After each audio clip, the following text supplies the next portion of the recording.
Okay, I just finished my kids class. It's the last one of 2024, and I wanted to be a bit of a music teacher kind of nerd here, because I really am so pleased with the progress they've made, and I really love kind of seeing the validation that it's worth challenging them with some of these harder things that maybe sometimes get left out of music classes for younger folks. So we've been working on whole notes, half notes, quarter notes, drawing them, clapping them, etc. So today I said, okay, it's quiz time. You have to teach me, and they did a good job. They remembered, how to clap them. We always talk about like quarter notes have the bellies filled in, half notes don't. But my favorite thing, and this is so fun to see and very satisfying to see as a music teacher, my favorite thing was I said, okay, now you can use your half, whole, quarters, and quarter rests, and you can make up any pattern, and I have to figure out what it is. And normally, when I give them this prompt, I tell them they get like 8 beats or like a limit because I know they will go on and on and on. But today I was like, it's the last day, it's a small class, like you can make it as hard as you want.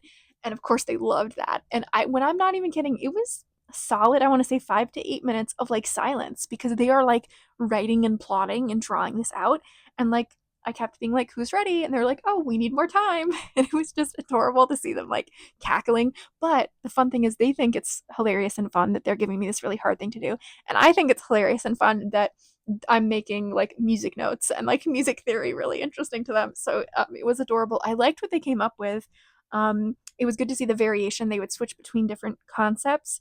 And then one of the older kids was trying to copy the rhythms from like famous classical music songs she knew. And I was like, okay, that is cool. That is a good skill that we're starting to pick up bit by bit, because that's really advanced. So it was fun to kind of see them try. And then another couple of students tried to write on a staff, because they know their sheet music well enough to do that. And so it was fun for them to help me figure it out on the piano. And I would be like, okay, so right, I'm starting on a C. Did you want me to start on middle C?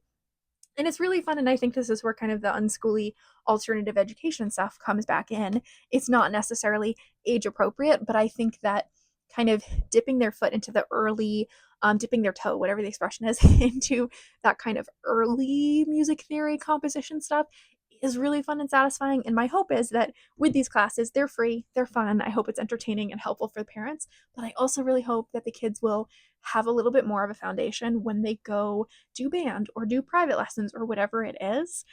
That's my like little, I don't know, unhinged catch up. It was, bittersweet. This is my last class of the year before holiday break. We will be back in January for sure. I won't be posting as much because I want to break too, but I will be back in January. Make sure you're following me on all the other platforms because we know what's happening to this one. Yeah, there's my little unhinged update.